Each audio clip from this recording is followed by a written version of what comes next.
Farming system है। Okay ma'am. इसमें अलग अलग मैं आपको बता देती हूँ क्या क्या कंपोनेंट्स हैं। ये जो बैग है ये HDPE मटेरियल का बना हुआ है।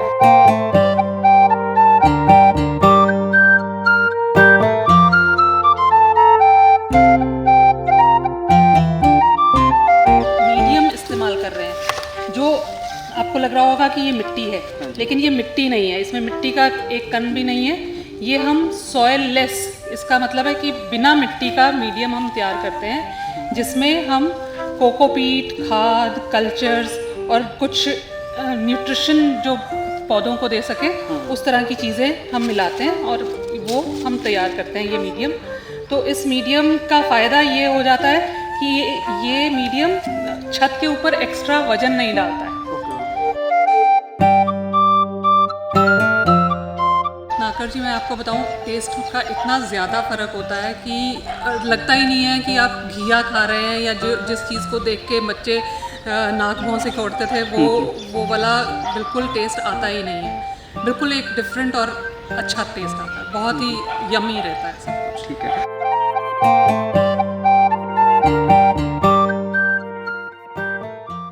नमस्कार, मैं रत्नाकर हूं और आप द मीडियम के साथ जुड़ चुके हैं। इस वक्त हम किसी फार्म में नहीं मौजूद, बल्कि एक घर की छत पे मौजूद हैं। जलंधर में ये घर है और होम गार्डनिंग कर रही हैं वंदना बाली जी। कैसे ये होम गार्डनिंग कर रही हैं और कैसे इन्होंने इतना खूबसूरत फार्म घर के छत के ऊपर ही बना दिया, बातचीत करने के लिए हमारे साथ वंदना मैम मौजूद हैं। बातचीत करेंगे। मैम, सबसे पहले तो बहुत बहुत स्वागत है आपका, और बहुत खूबसूरत आपने फार्म घर की छत पे ही बना दिया। थैंक यू सो मच और वेलकम आपका मेरे घर के इस रूफटॉप किचन गार्डन में। और ये जैसा कि आप देख रहे हैं, सब कुछ सिर्फ आप घर की छत से लेके जाइए और किचन में आप पका लीजिए। किसी बात से डरने की ज़रूरत नहीं है कि किसी के हाथ लगे हैं या कोरोना के इस दौर में कुछ इन्फेक्शियस चीज़ आ सकती है।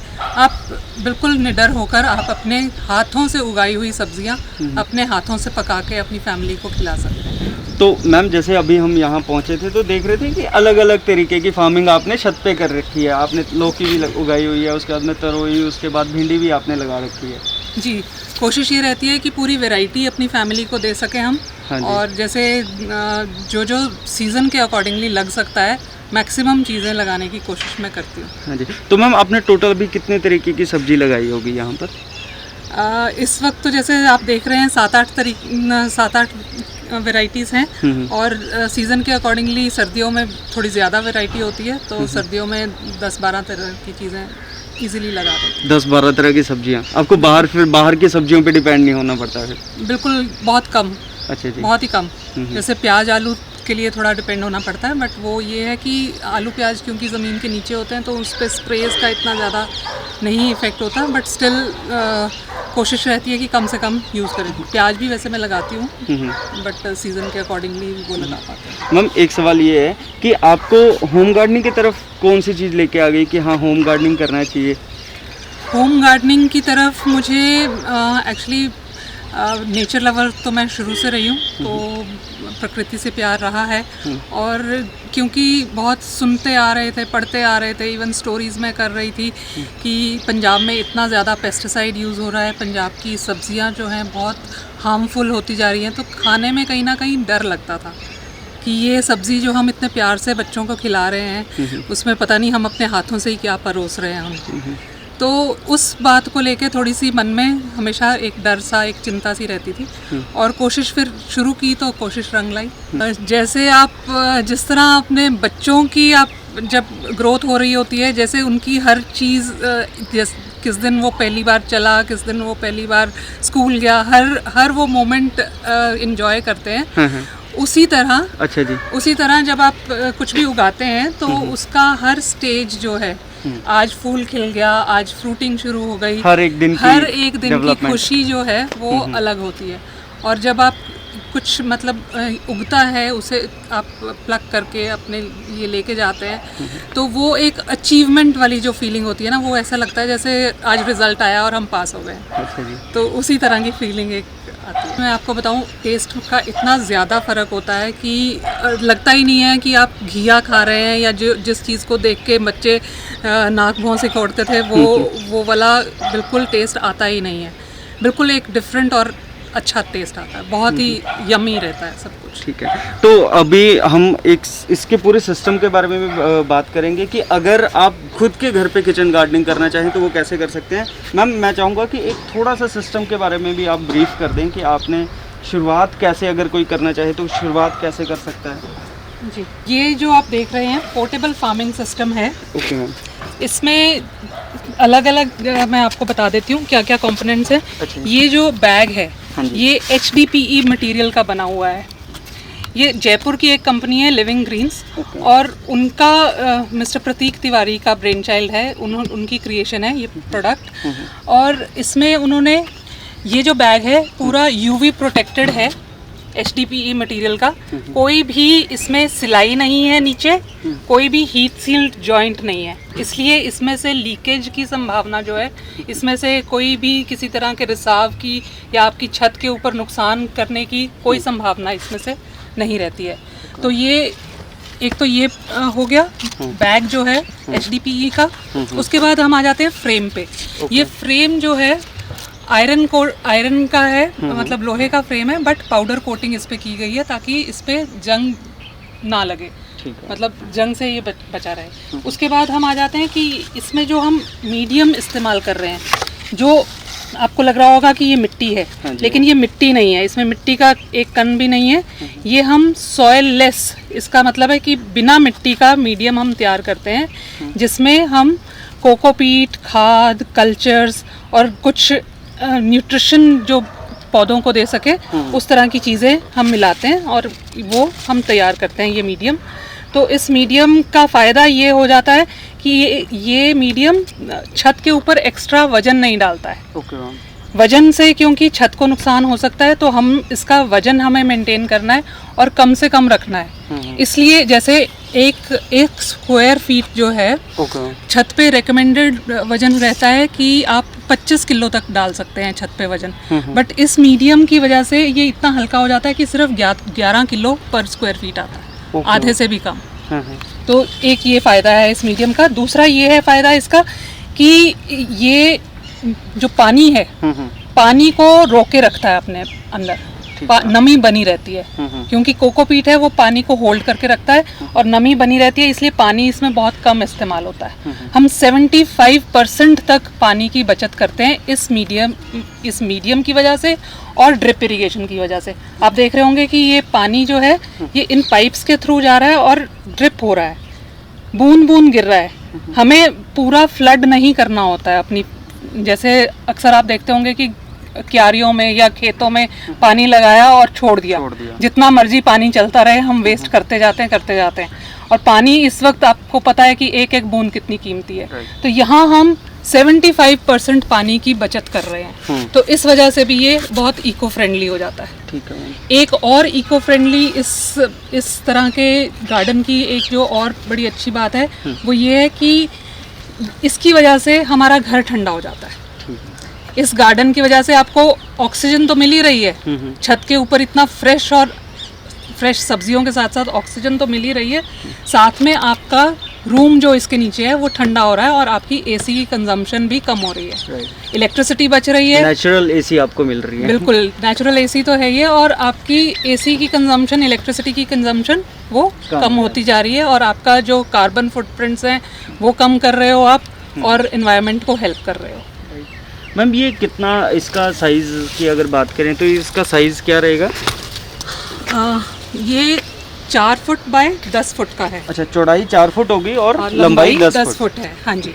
और इसके ऊपर जैसे आप ये देख पा रहे हैं कि ग्रीन नेट भी हमने लगाया है। छत के ऊपर धूप काफ़ी ज़्यादा हो जाती है, तो ये जो फ्रेम इस तरह से डिज़ाइन किया गया है कि एक तो आप इसके ऊपर ग्रीन नेट लगा सकें, दूसरा आप जैसे यहाँ देख पा रहे हैं इस पे भी वैसे तो बांधी है मैंने बेलें, बट करेले वाली बेल से ज़्यादा अच्छा एक्सप्लेन कर सकूँगी। अच्छा जी। इस फ्रेम की वजह से हम इनकी ट्रेलिसिंग बहुत इजीली कर पाते हैं।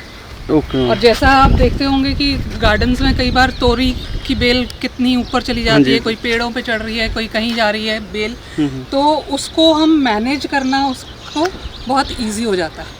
इस फ्रेम का फ़ायदा एक ये है कि पूरा प्रॉपरली आप इसको ऊपर एक जाल सा बना के उसके ऊपर बेलों को चढ़ा दो और आपके हाथ की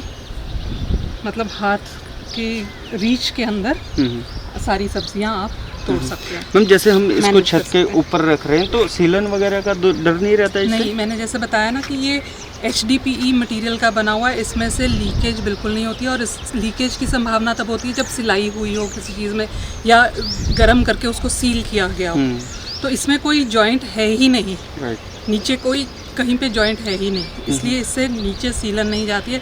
1.5 साल मुझे हो गया है ये लगाए हुए, तो मेरे घर में अभी तक कोई प्रॉब्लम किसी तरह की नहीं आई। तो आप मैम एक सेटअप में कितने तरीके की सब्जी उगा रहे हैं अभी?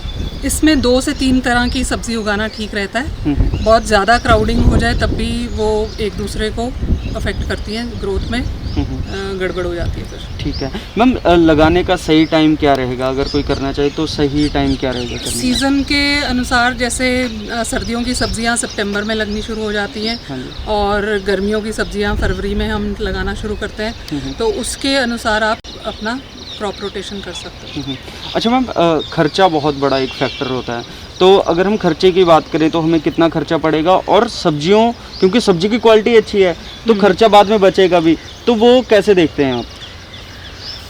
देखिए, सेहत से बड़ा कुछ नहीं है।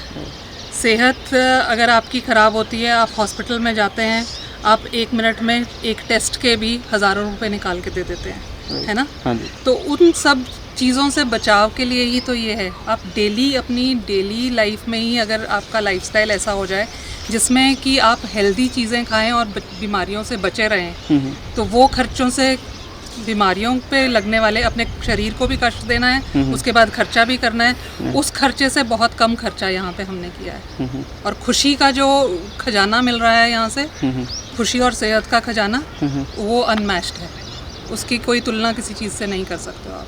तो मैम जैसे आप नेचर के साथ जुड़े हुए हैं जी, तो माइंड कितना रिलैक्सेशन मिलता है और कितना अच्छा लगता है जब आप अपने गार्डन में आते हैं, इनके साथ टाइम स्पेंड करते हैं? ये बहुत ही इंटरेस्टिंग और बहुत बढ़िया क्वेश्चन है, क्योंकि आजकल की लाइफ इतनी ज़्यादा स्ट्रेसफुल है, इतनी ज़्यादा। मैं पहले जॉब करती थी और रात को काफ़ी लेट आज तक भी काम करती थी और इतना स्ट्रेस्ड पूरा दिन रहता था। बट सुबह की शुरुआत जब आपके गार्डन से होती है, आप इतना स्ट्रेस रिलीव्ड फील करते हो, इतना आपको अच्छा लगता है कि दिन के लिए, पूरे दिन के लिए एनर्जी यहाँ से आप गैदर कर लेते हो। पूरे दिन के लिए ऑक्सीजन की एक डोज जो होती है ना, ऑक्सीजन की कितनी कमी थी अभी पीछे, और ऑक्सीजन सिलेंडर्स, मैंने तो एक पोस्ट भी डाली थी कि मैंने अपने घर के ऊपर ऑक्सीजन फैक्ट्री लगाई हुई है। तो ये ऑक्सीजन की जो डोज सुबह सुबह आप ले सकते हो यहाँ से, उसका कोई मुकाबला। आज के दौर में तो ये एक शौक नहीं रह जाना चाहिए, ये एक नेसेसिटी बन जानी चाहिए। आप जितना भी कर सकें, आप शुरुआत में थोड़ा ही भले करें, बट अपना ये करना शुरू करें। हर घर में किचन गार्डन होना चाहिए। जब आप छोटी छोटी चीज़ें भी लगाते हो ना, सबसे बड़ी चीज़ है कि आप हेल्दी तो खा ही रहे हो, साथ में जो खुशी और जो एक प्यार से आप चीज़ उगाते हो, तोड़ते हो, परोसते हो, तो उस चीज़ का भी आपकी पर्सनालिटी पे बहुत फ़र्क पड़ता है। उस चीज़ का आपकी फैमिली की बॉन्डिंग में बहुत फ़र्क पड़ता है। आप बहुत खुश होकर चीज़ें पकाते हो, बहुत खुश होकर खिलाते हो, तो वो अपने आप में एक अलग, मैं बोलती होती हूँ अक्सर कि विटामिन L, विटामिन लव है, और विटामिन खुशी का जो विटामिन है वो आप साथ में परोस रहे हो। Thank you so much ma'am, शुक्रिया आपका बातचीत करने के लिए। तो वंदना बाली जी हैं, अपने टेरेस पर बहुत ही अच्छी किचन गार्डनिंग कर रहे हैं, जैसे आपने देखा। नेक्स्ट एपिसोड भी मैम का लेके आएंगे, उसमें बताएंगे कि जो किचन गार्डनिंग करनी है इसके लिए जो खाद तैयार होती है, बिना मिट्टी के सब्जियां जो उग रही हैं इनके छत पे, वो कैसे उग रही हैं, और अगर आप उगाना चाहते हैं तो वो कैसे तैयार होगी, कैसे आप उगा सकते हैं, कैसे अच्छे रिजल्ट ले सकते हैं, वो एपिसोड हम जल्द आपके लिए लेकर आएंगे। आप जुड़े रहे द मीडियम के साथ।